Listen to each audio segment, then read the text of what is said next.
All right. Kenny, thanks for being here. Appreciate it. Where are you calling in from today? I am calling in from Ventura, California.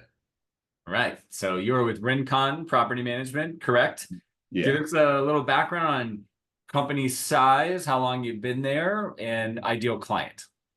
Yeah. Company started roughly 10 and a half years ago. We've grown. So right now we're in Ventura County. We only service Ventura County as of right now.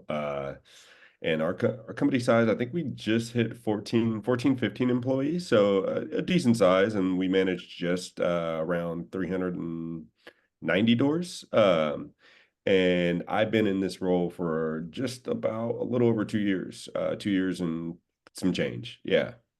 Great. And ideal client, I would say we're kind of in the midst of a transition. So in the past, our ideal client was accidental landlords. That was definitely our bread and butter.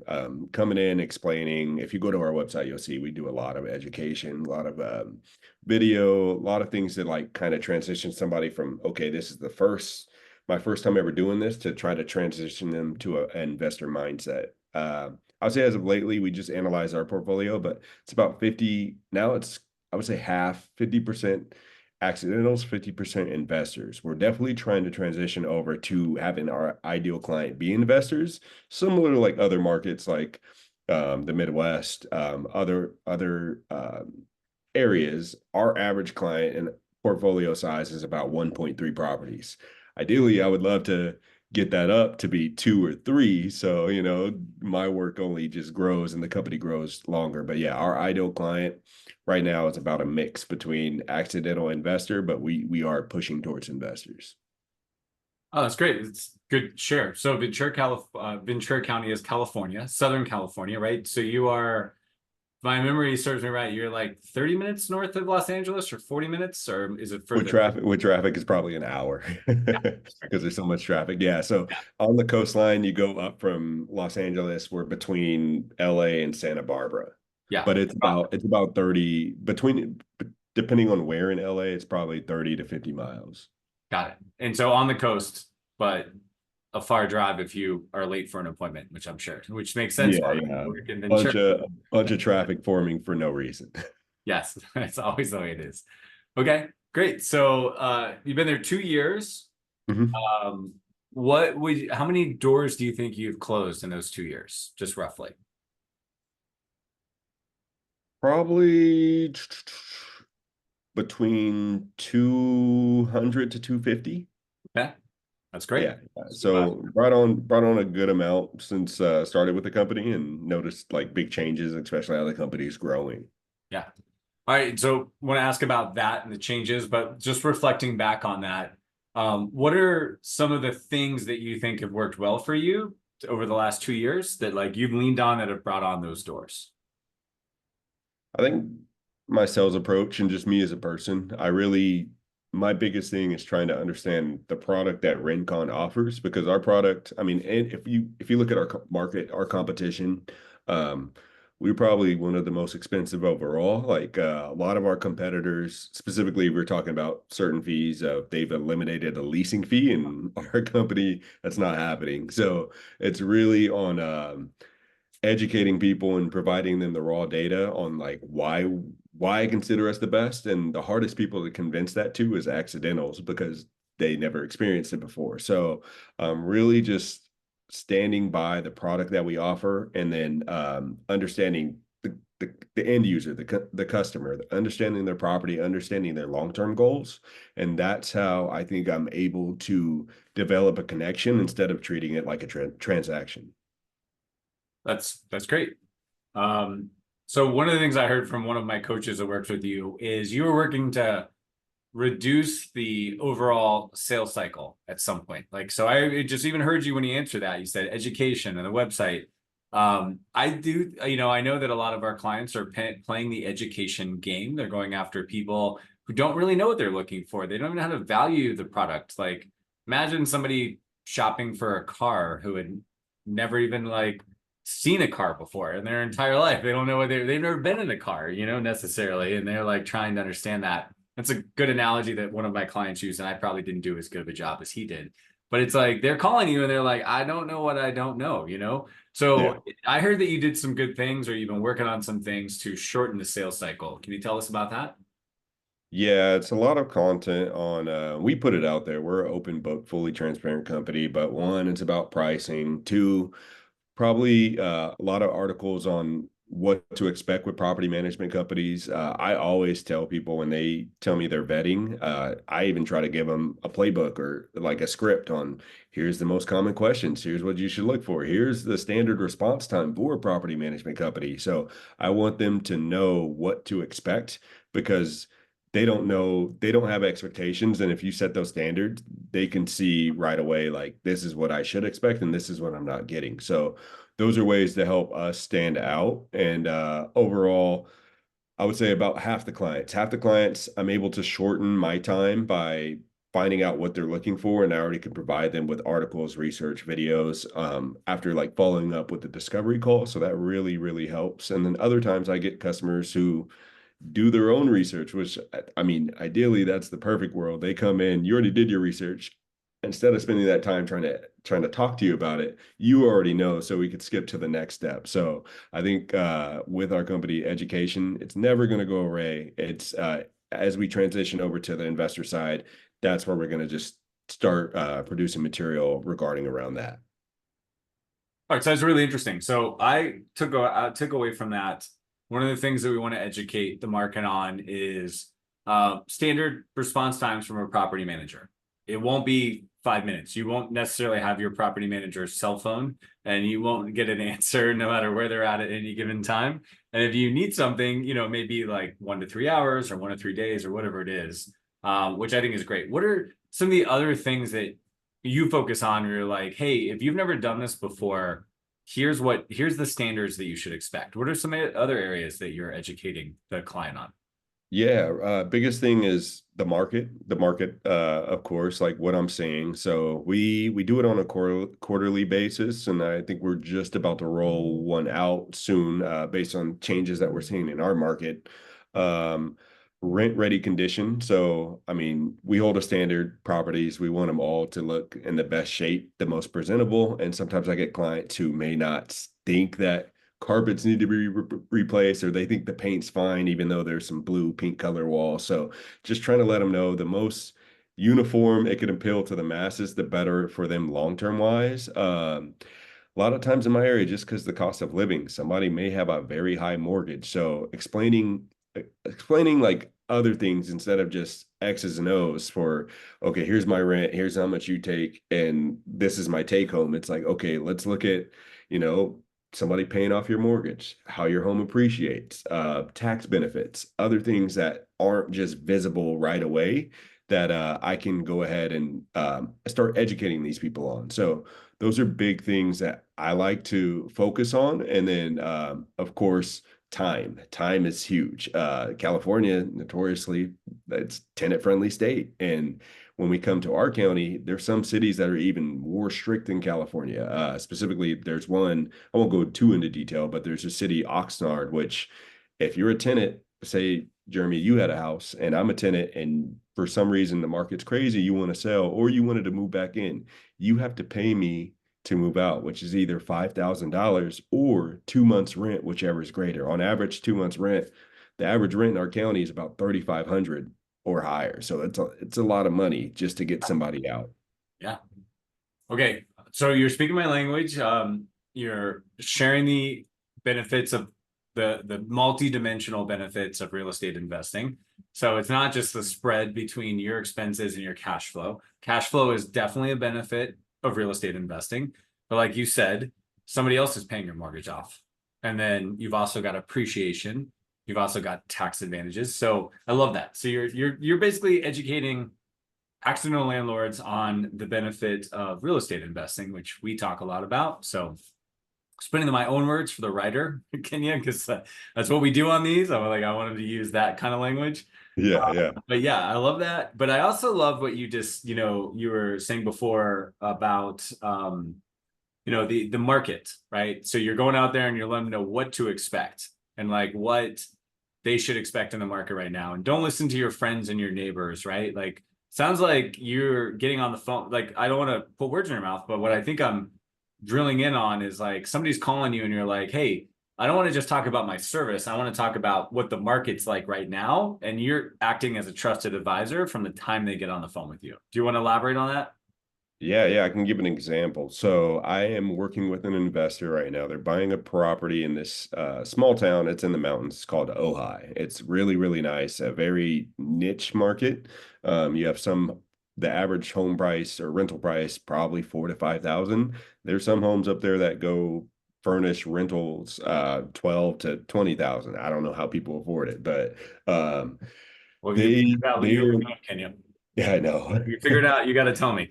I promise I will. So they just bought or in the process of escrow, they're waiting to close, but they're buying a property. It's about 2,400 square feet, 5 bedroom.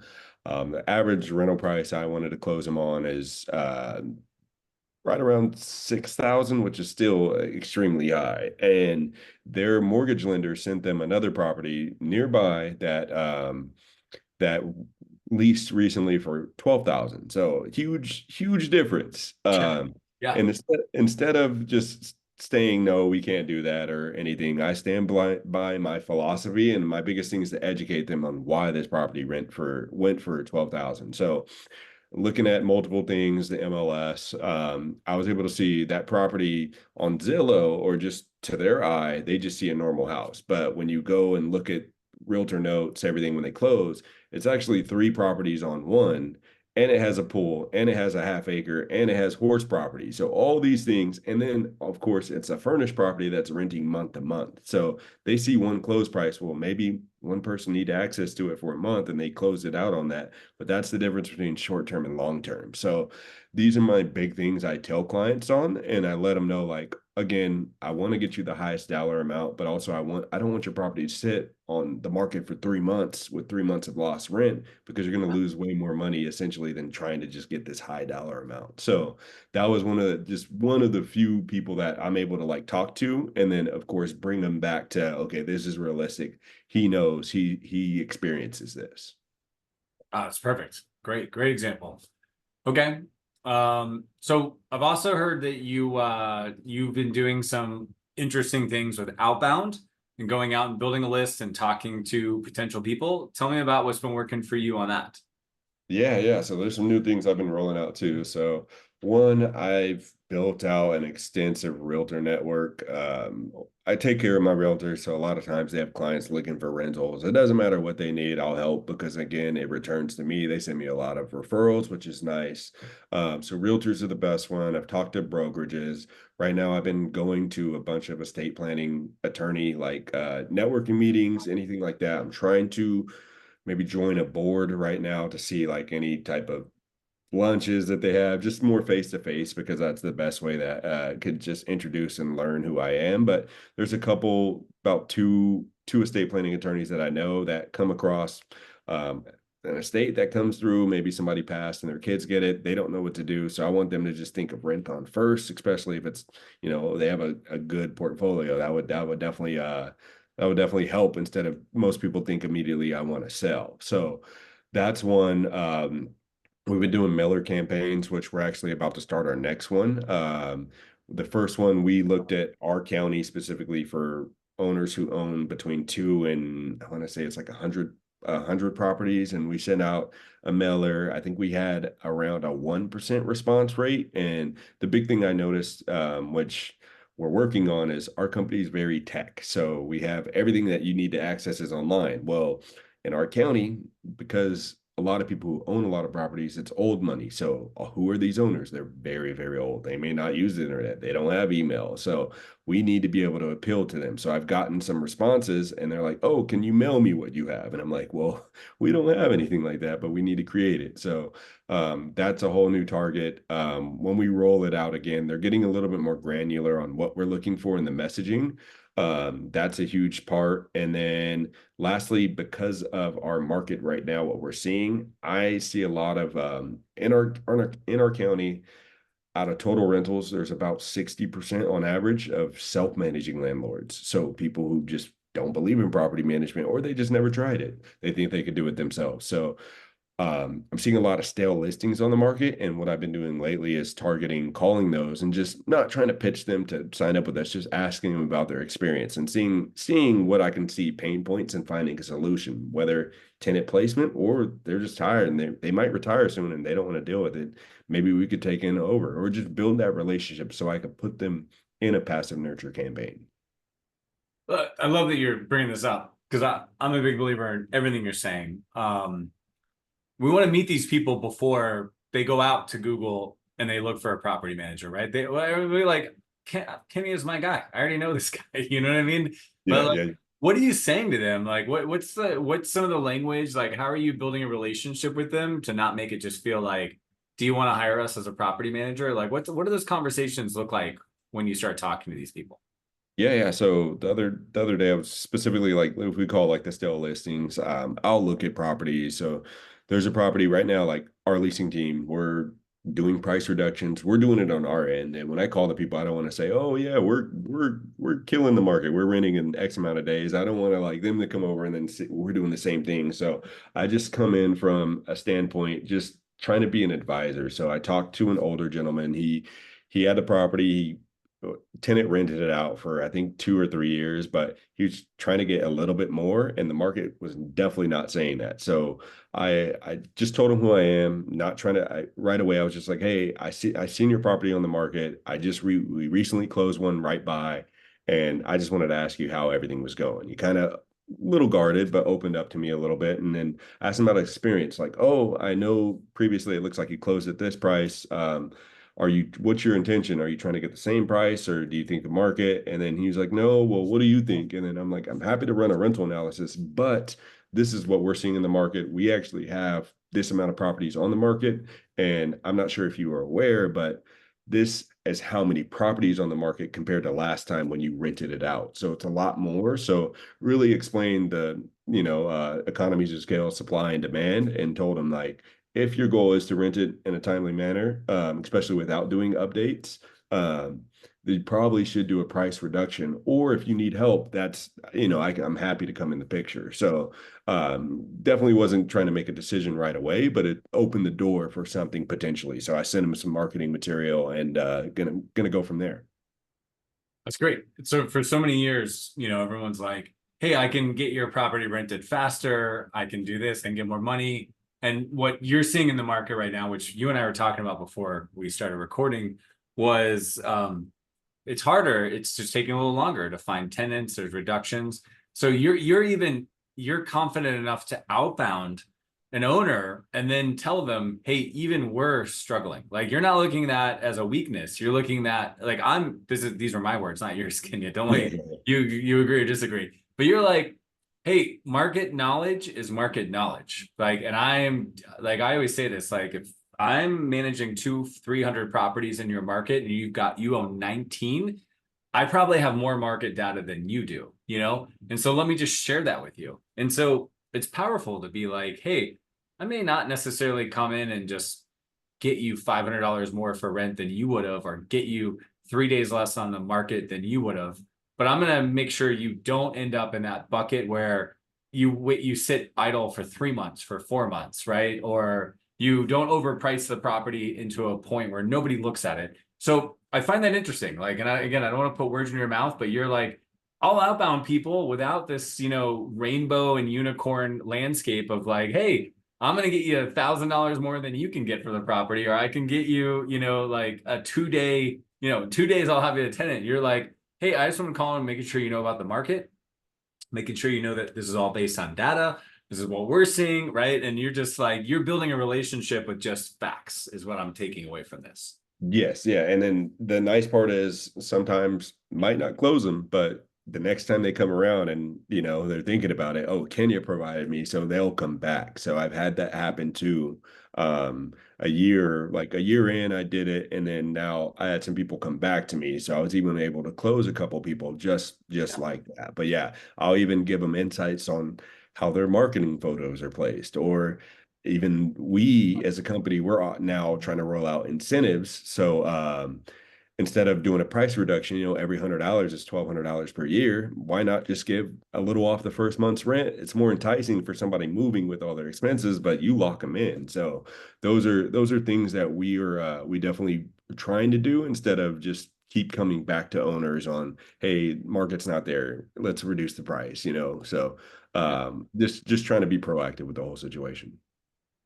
So you'll actually look at their listings and be like, hey, here's how you can make your listing better, even if you don't hire us. Like, I think you got the wrong photos, or you got the wrong description, or you're priced wrong. You're just providing consulting up You'd front. be you'd be surprised how many people have a house with a pool that didn't even show it, or in an HOA and don't even know that they have access to parks, pools, or anything around it. So yeah, people just think maybe never take a photo of the outside of their home so people don't see, or just take a picture of the living room and think that it's going to rent. So yeah, I definitely never like to gatekeep. I'm an open book. I'll tell you how to rent your property, and that's the goal. I think us as a company, I think you should educate somebody how to do it, and then in the long term wise, they can see, wow, there's way more that goes into it, and I should hire a professional. I love that. I'm gonna riff on my own a little bit, Kenya, because this is what I've experienced is that a lot of people are not good marketers. Like, I'm a marketer by heart. So I'm going to take the best photos and I'm going to make that thing look amazing. And I'm going to judge my property manager if they don't do as good as me. But meanwhile, I'm not going to return a phone call like when their dishwasher breaks or something like that. You know what I mean? So it's like, I'm going to be like, oh, I can do better photos than this property manager. But then I'm going to suck when it comes to like getting back to tenants and getting everything done and like all the financial stuff. Meanwhile, other people are going to be like, I'm going to be great at that. Like, I'm really going to be on the ball. Like, just call me. I'm proactive. I mean, I'm reactive. Like, tell me what you need. But they're going to Yeah. be terrible at marketing. They're going to be terrible at other things.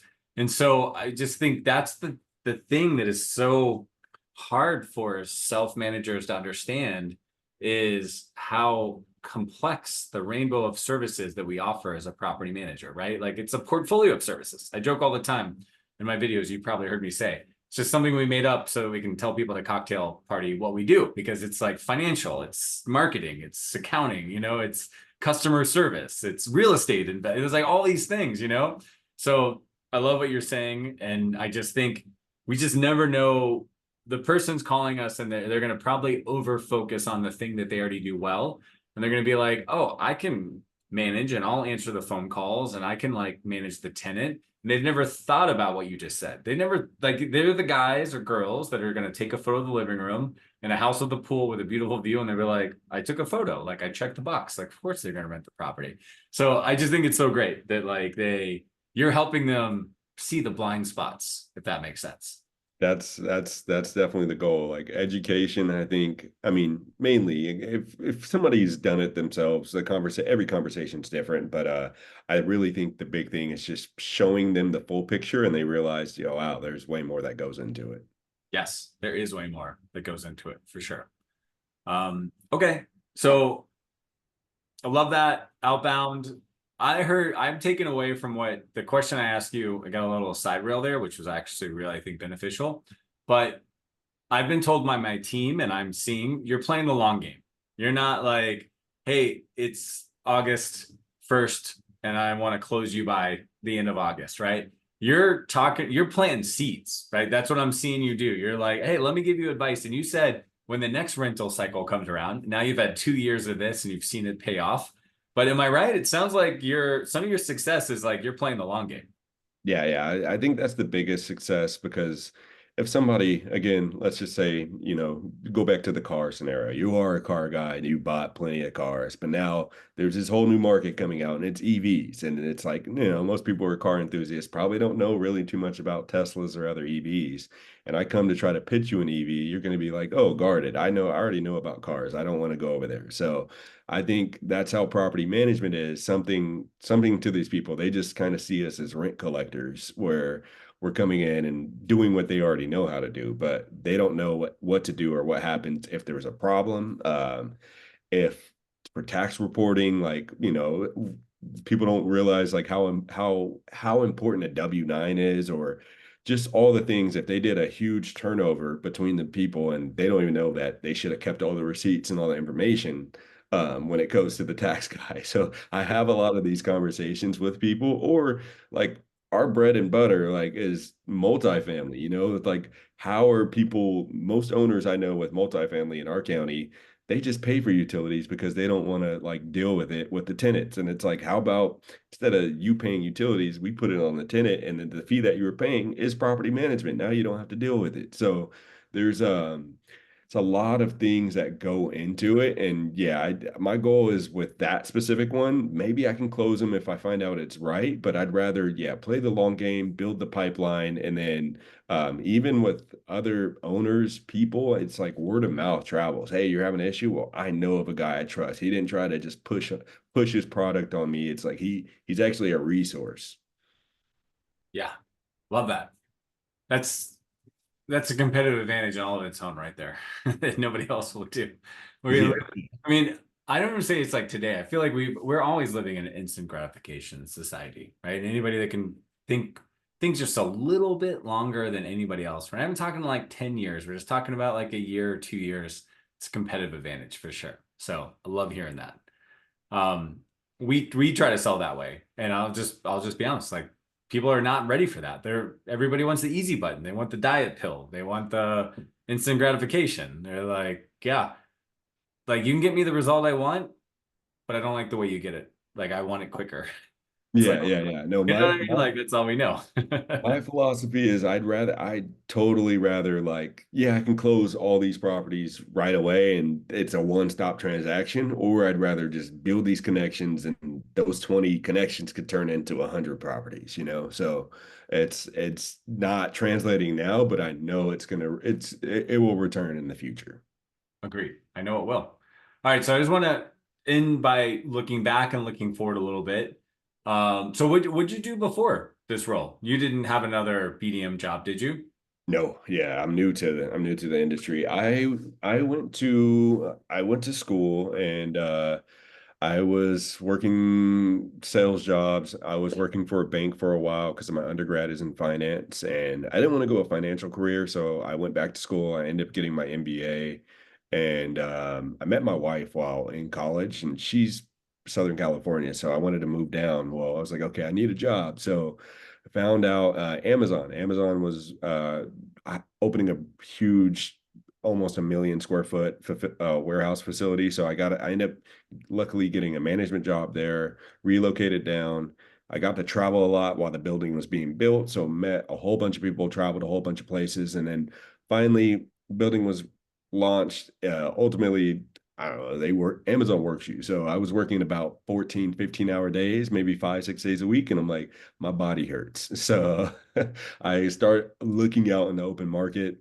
I actually, it was crazy thing. Rincon found me, and then when I first heard about it, my own instance was I've been a tenant before under a property management. I was like, I don't know anything about property management, so I was very skeptical. But I went in, met Peter, met the team. They really dialed in. They showed me their long-term goal, their vision. From the moment I came into where we're now, you could definitely see like it's progressing, and just the open concept, like everyone's reachable, it's family oriented, and they really take care of their employees, and that stood out to me. So I was like, let's try it, let's take a leap, and I'm glad I did. I am too. I love Peter. I got to know him. He's been a client for 5 years and got to know him really well. And yeah, it's you're at a special place for sure. I'll just say that. I'll go on the record saying that. Yeah, I see. Yeah. All right. So great. Thanks for showing that because I think a lot of people reading this or watching this are going to be like, how do I find my own Kenya? It's like it's not always what it looks like, right? Like from Amazon to banking to like I just had to move because I met somebody. By the way, that does happen a lot. Like a lot of our best hires are like, hey, I'm just moving to the area and I'm looking for something, like that's an ultimate opportunity for business owners to find people is like, hey, you got this qualified person just moving into town because they met somebody. That is like an unspoken about or an underappreciated opportunity to find quality talent. I will say that. Yeah. No, I now that I'm here, I'm not going anywhere. This Yeah. is home now. All right, so what's next? You hinted before we got on the call, I didn't hear it was, but you guys got some exciting stuff going on. And just for you too personally, like what do you think the next year looks like for you? What are you going to focus on?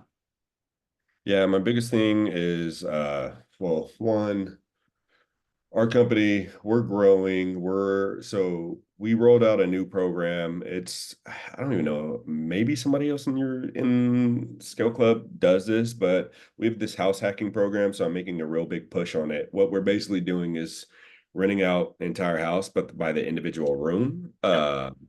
And manage the process the same, setting house rules, they pay for utilities, everything. But our real big push, what I'm seeing is a lot of high-end homes, whether it's waterfront or huge houses where people want an insane amount of rent. They're never going to get those rent prices. It's like they're on the market. There's some homes by the water I've seen on the market for 400 and almost 500 days, and it's like that's a lot of money. So our big push right now is to grow this program, especially how well it does in the Bay Area.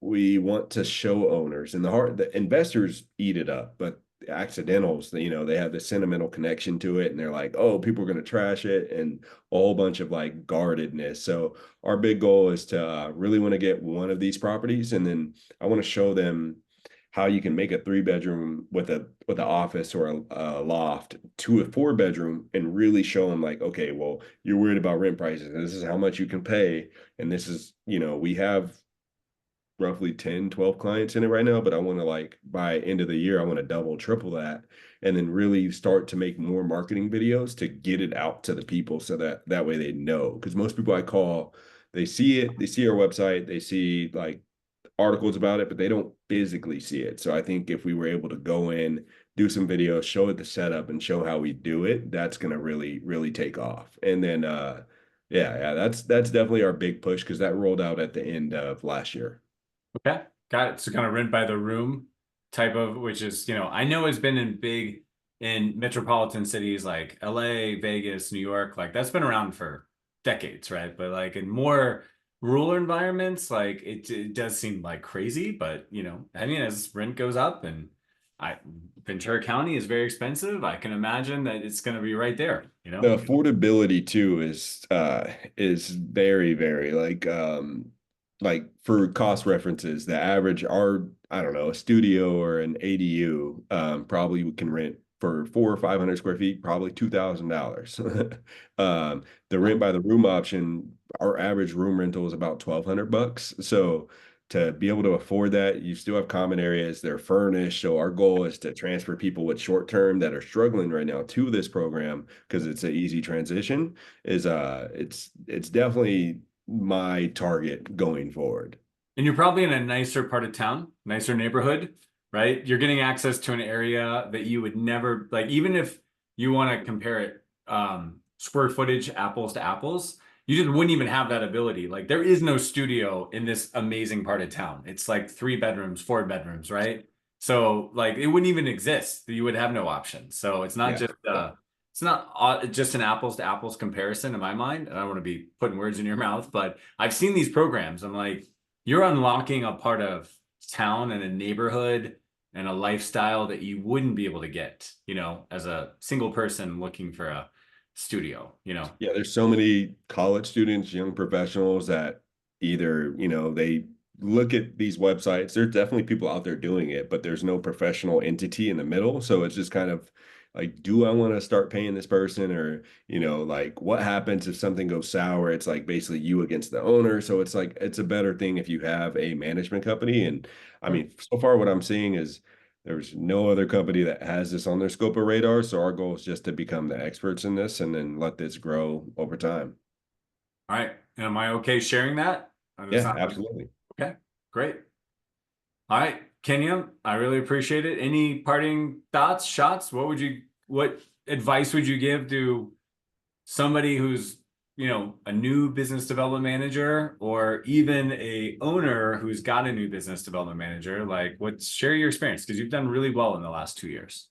Yeah, I would say immediately, like, there with business development, there's always going to be good months, there's always going to be bad months. It's just really what you do when it's slow. Outbound is huge. Outbound, like, I remember Peter instilled that to me in the beginning, and it's still a big push. I still don't feel like I'm an expert in outbound, because there's no this works, that works. It just depends like where you're at, something might work for me and it might not work for you. So you just have to keep trying, keep trying. Social media is really good with the younger people, but direct mail, depending on your demographics, it's older people love physical, tangible things. So that's huge. And then I would just say like really know your product and know your customer. Like I in the beginning I used to talk, I could see myself rambling on like an auctioneer. And I remember so many people at rent scale always said like they should be talking 80% to 20%. Until recently now, every discovery call, I'm just like, tell me about your situation. I want them to tell me. So immediately I'm not rambling on talking about stuff that they might not even want to hear, because in the beginning I would notice I'm talking and they don't even sound like they're interested. It was just like I'm already losing them in the beginning. So now I really let them talk and I find out what they're looking for, and that's what I focus it on. And I want to send them specifically what they're focusing on, so that way they know, oh, Kenya listens to me. So instead of just they called somebody else and they're just pitching them everything they have to offer, they already lost them. So those are definitely my words of advice. Love that. I don't know what percentage of impact we've had on you and what you A brought. lot. Like when I hear you talk, I'm like, you're just talking the rent scale line. I mean, you get it. Like to me, this is service oriented sales. This is what we do. This is how you sell what I like to call a high stakes sale, which is property management. Like for some of these people, this is the most important asset they own, right? And it's not like selling wireless service or even a new roof for your home. Like it's even more high stakes than that to a certain extent. And just I've heard nothing but great things about you. And every time you're showing up on skill devs and meetings, I'm just like, this guy gets it. And just talking to you today, you definitely get it. So I'm just in awe, man. I'm just think you're amazing. Yeah, I know. I love what you guys do. You definitely help me, and I mean, I'm still I feel like I'm the expert. I know 100% everything. No, I'm an open book. Anything trends, industry trends, anything that make me better. I'm a try it type of person. Like I always think there's always going to be room for improvement, and in the next 2 years I might be doing something totally different. Who knows? But like in the property management world or real estate world, but Yeah. it's just I always just say, what can I do to make my job easier, my life easier, and the customer's life easier? That's what I want to go with. I think that's a great place to leave it, man. Really appreciate you. Of course. Thank you, Jeremy.